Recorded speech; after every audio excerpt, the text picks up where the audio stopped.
Hello folk, how you doing? Scotty. So I know that some of you had asked me to respond on St. Andrewism, how capitalism causes pandemics, so let's just get straight to his argument.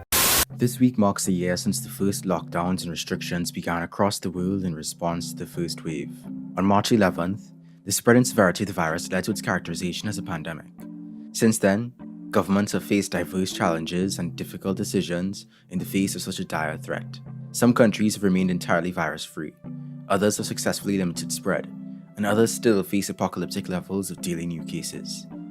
Results seem to point towards a strong humanitarian response by governments to effectively enforce lockdowns, restrict travel, test en masse, maintain mask wearing, and take measures to support the economically precarious, as seen in Vietnam, South Korea, and New Zealand. So first of all, he's going on about this today with the government restrictions and stuff, not at all today with capitalism. Secondly, capitalism's today with a free market economy. So in other words, the separation of the economy from government. There's no such thing as a perfect system where disasters do not occur. I want to look at how capitalism caused and worsened this pandemic. And I also want to look at how we can apply libertarian socialist principles in our communities to respond more effectively to future pandemics. So first of all, how can capitalism have caused the pandemics, etc.? You're living under a mixed economy, not a free market, so you're not living under a capitalist system. The disastrous record of failure of socialism across the planet in terms of the environment, whether it was the Chernobyl disaster, devastated the Aral Sea, which was once the fourth largest lake in the world. That's just a fine example of socialism. There's no such thing as perfection, and I think this is what he's trying to paint. He's trying to paint a utopia, but socialism's faced, and again I don't need to go into it because I've already pointed it out numerous times, but the economic calculation problem. And when socialism distorts the information of market-driven prices, you can forget about efficiency. Between SARS, MERS, swine flu, bird flu, Ebola, and now COVID-19, highly infectious diseases seem to be proliferating lately. And in case you're wondering why, the answer is capitalism. The science is clear. We keep expanding and increasing human economic domination over nature that's come into contact with certain pathogens that would normally circulate naturally and apart from humans. We also continue to increase the use of antibiotics in factory farms. But capitalism is about the free market. That's a massive difference between this corporatist system you're seeing today, especially when you look at the manipulation of the factory farms, etc. Monsanto and the influence that they have. That issue has been created because of the absence of the free market, because it's anti-consumerist. So when he goes on about this today with the environment, he's basically trying to say that capitalism's causing all these forest fires and creating such a catastrophe. You know, it's all scaremongering nonsense, but if you look more into it, you'll actually find that these forests are actually growing in size, or of course because of such incidents like that with the forest fires like you've seen in California. The other thing to note is the fact that those forest fires were caused because the people were prevented from grazing the land because of the government regulation that prevented that. Then of course that's what led to the devastation with the forest fires. It's just typical where they create a problem through their own socialist government regulation and then they project the blame off onto capitalism, leading to the mutation of viruses that can resist our once most potent defenses. To the first point, you might be wondering, weren't we more exposed to nature before industrialization and civilization? And that is true. Hunter-gatherers and early agriculturalists did live right smack dab in the wilderness. But for a pandemic to arise, you need more than just semi-isolated, tight-knit communities to proliferate. The living conditions of folk before the Industrial Revolution was far worse. And sadly, people believe this nonsense as if to say, if you picture Lord of the Rings, one of them puts the ring on, and then a big cloud of darkness comes all the top of them. That's their view of the Industrial Revolution. They think that life before then was somehow better off, and then all of a sudden these dark satanic mills came over the top of them, whether it's in Britain or the United States. The Black Death, which was a plague that took place way back before the Industrial Revolution that wiped out countless many people. There was those issues and there was common malnutrition diseases. All of that, by the way, was caused by socialism with the communal ownership of agriculture. Our modern world is perfect for pandemic. because we have a global scale capitalism that allows for the rapid transmission of pathogens. Was he suggesting that we stop the free trade and all the rest of this, and people are not allowed to go abroad anymore? I don't understand what he's trying to argue here, because as far as I'm concerned, that's the same with any system. Well, in fact, actually, I wouldn't say it's the same with any system. I would actually say when it comes to socialism, you'd be living in one big fucking prison. Frequent aviation and increasing ecosystem destruction to feed the ever-growing demand for land, raw materials, and energy resources, which also contribute to climate change. See, even if you believe in the whole thing today with climate change, and the most logical thing today would be to move towards nuclear energy, and that's what a capitalist system would do. But they want to devastate your entire economy, all in the name of reaching net zero. And it's just like my previous argument on the freedom of speech. These folk don't understand the consequences of their actions. When it comes down to socialism, it aims to get rid of the private sector. So how then are you going to finance the economy off the back of running the printing press? All that's going to do is drive inflation through the roof. They're going to set down price ceilings, and it's going to lead to the very shortage problems you see every single time. To tap it off, you're faced with the economic calculation problem. So in other words, socialism's faced with the resource misallocation problem because it distorts the information of market-driven prices. So if you've not got the information of profits and losses, the two most important pieces of information for the operation of an entire economy, how the bloody hell do you expect to operate anything efficiently? You can't. I've gave the arguments on what profits and losses are. I've explained the economic calculation problem. You can check those videos out for yourself. Factory farms that are basically virus boot camps, where only the most resilient, contagious, and virulent pathogens get to graduate. And like the overcrowded pigs in many of those same farms, us humans are crowded into homes, workplaces, trains, and buses. The concentration of capital draws the masses to the cities, where skyrocketing housing prices. If you look throughout the Industrial Revolution right up to this day, it was capitalism that greatly improved your living conditions, your working conditions, your life expectancy, etc. that was responsible for why all those medical discoveries came around, all the innovation, etc. that's improved your life. The laws of supply and demand is not something that you can ignore. When demand far exceeds the supply, then of course you're going to be faced with a problem there. And then you had the house flipping. Of course, I mentioned about this before, and it's in the video I mentioned on the 2008 financial crisis. And then you've got all the inflationary issues. That's got nothing to do with capitalism. Overcrowding, ever-lengthening commute, and toxic contamination make life miserable. Our immune systems are weakened by overworking, sleep deprivation, isolation, poor food, long commutes, and contaminated water and air. Again, no one basically forces you to take unhealthy food. That was an option that you chose yourself. Likewise, it's the same thing with water. Is he talking about something to do with the tap water? And why don't you buy a filter? Again, there's no such thing as perfection. The quite funny thing is the fact that he thinks socialism's the solution. Trust me, folk, you can forget about that today with the issue over to do with the unhealthy food. Because see, when it comes to socialism, the most you would have on your plate is a crumb or a pea. That's it. You'd be lucky to even have that in one day. How could we build resilience with such an unhealthy lifestyle? The economy is venerated over human life.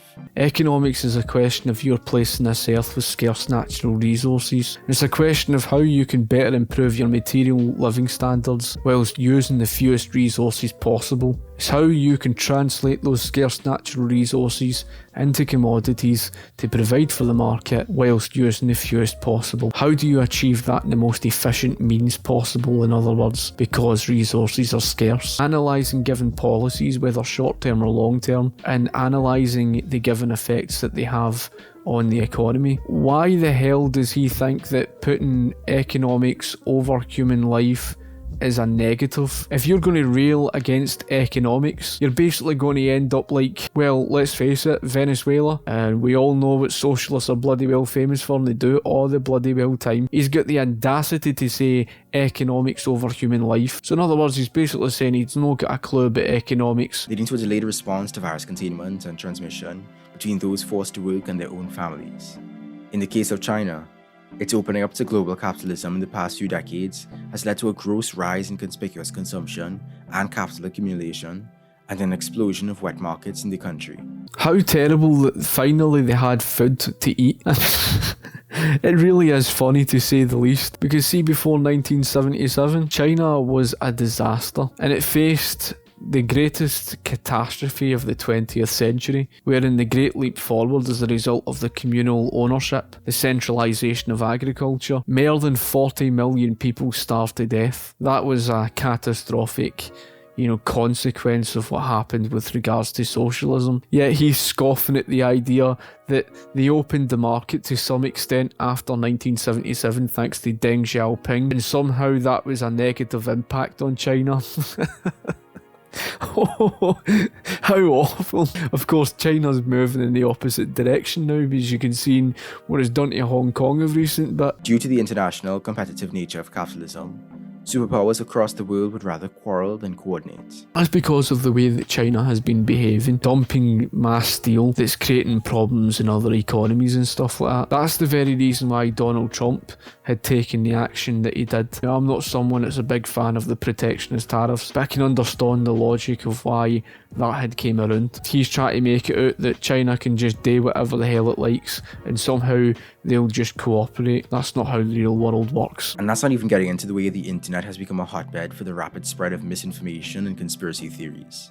You mean like the misinformation that you socialists continue to spread around, such as the time that you claimed that deregulation caused the banking crisis, lied about the collapse of living standards in the first industrial revolution, and then speaking about this today with conspiracy theories or whatever. That's a socialist favourite, attempt to try and discredit you. While it is true that certain, particularly social democratic countries, have fared better than others due to their strong policies and outpouring of resources to combat the pandemic. You're going on about social democracies. They're actually social market economies. If you look up the definition of a social market economy, it's self-explanatory. Whether it's Norway, Sweden or Denmark, they're sitting with low levels of government regulation. They're more capitalist than that of the likes of the United States or Great Britain. When it does develop the necessary pharmaceutical knowledge, it only fuels the flame. I already mentioned overused antibiotics. But what about vaccines? Due to its mercantile logic, capitalism incentivizes patenting, secrecy, and negotiation for great profit over swift, collaborative development and application. Profits and losses are two of the most important pieces of information that you can gather. The profits is the information the consumer conveys to the market. Here's what we want. The only way a private business owner can make profits is if there is a buyer. So in other words, if people are willing to pay for it. Now, it is through the market and its medical discovery that found vaccinations that enabled the trade, get these vaccinations out quicker. Whereas it was socialism with government restrictions that slowed the process down. Those vaccinations could have travelled quicker thanks to capitalism. It's capitalism that made the discovery of those vaccinations. Without the information of profits, you don't know the information of consumers' needs and wants. The buyers are saying to the producers, this is what we want. And the only way that that could be done is if the buyers had trust within those who were giving the vaccines out. Someone's actually already made the argument about getting rid of the intellectual property in reference to capitalism when it comes to the patents and stuff like that. Again, that's restrictions on the market. It's not the fault of the market. Leading to the proliferation of new strains the vaccines cannot combat. Our various responses to the pandemic also highlighted a false dichotomy that seems to exist in the minds of many, that of the individual and the state. We heard cries of every man for himself and let the old folks die off. Individualism does not mean every man for himself. That's not what individualism is about, and I don't need to go into that. Profit over life, capital over humanity. Capital is many things. Capital is stuff like the machinery. Is it the factories that allowed people to mass produce? Is it the machines that enabled people to mass produce? And how was that terrible on humanity and people's living standards continuously improved? And it's the very reason why your work week hours continuously reduced. How the hell can you place profits over people if it's the people who drive what the profits are? It seems clear to many that without the state, there would be no way for us to organize against this catastrophe. But is that true though?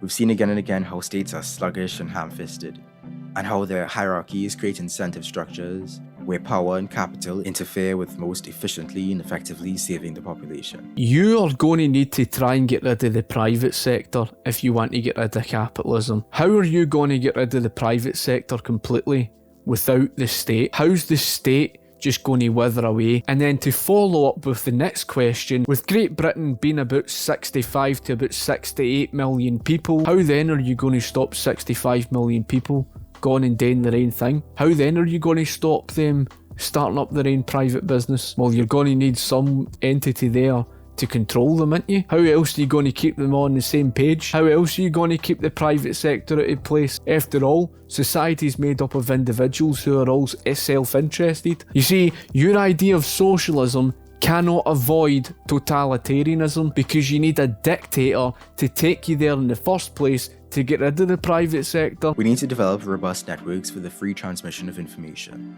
As we've seen again and again over the past year, governments will obscure vital news and misrepresent data, and corporate media conglomerates will manufacture and manipulate narratives in service of capital and engagement. We need to be able to fluidly handle, fact-check, and share vital news within and across communities, with clear social mores and protocols, and without reliance on dishonest institutions. Now, this is the truly fantastic part when somebody like him goes on about dishonest institutions. That's right, the same socialists who are compulsive liars and lied about the entire Industrial Revolution time period of history, through the likes of Barbara Hammond, etc. These are the same people who said to you that had it not been for trade unions and labour unions, that wages would not have improved, even although wages were improving year in, year out for decades before that of the introduction of the labour unions in the United States, and the same story in Great Britain. They were the same people who said that there was a dangerous concentration of wealth in the hands of the few in the late 19th century of the Industrial Revolution, even although wealth remained the same, with 70% going to the workers and the remaining 30% to the capital and resource suppliers. Socialists have been dishonest about just every period throughout recorded history. We are a social species after all, and we're going to need to move past the poison of hyper-individualism and develop more pro-social behaviours and attitudes. We don't have to slap heavy fines or imprison people when we can use more humane means to solve social problems. Wow, folk. He honestly thinks it's just a case that you've got these dangerous criminals, that you could just get rid of prisons, etc., and we'd all hold hands and sing Kumbaya together. Their idea is exactly what you saw in the Chaz, the Capitol Hill Autonomous Zone, where you saw violence and people were being shot dead, etc. And he honestly thinks that you could just get rid of prisons and the police and stuff like that, and everything would all be happy ever after. So I don't really need to go into the rest of his argument. I think I've already covered enough as it is, and it's basically repeating himself over everything. But there you go, folk. If you've got anything you would like to add in yourself, comment in the comment section below. If you've got anything to ask or that, comment. And of course, be sure to like the video, share the video, and I shall talk to you later. Cheers.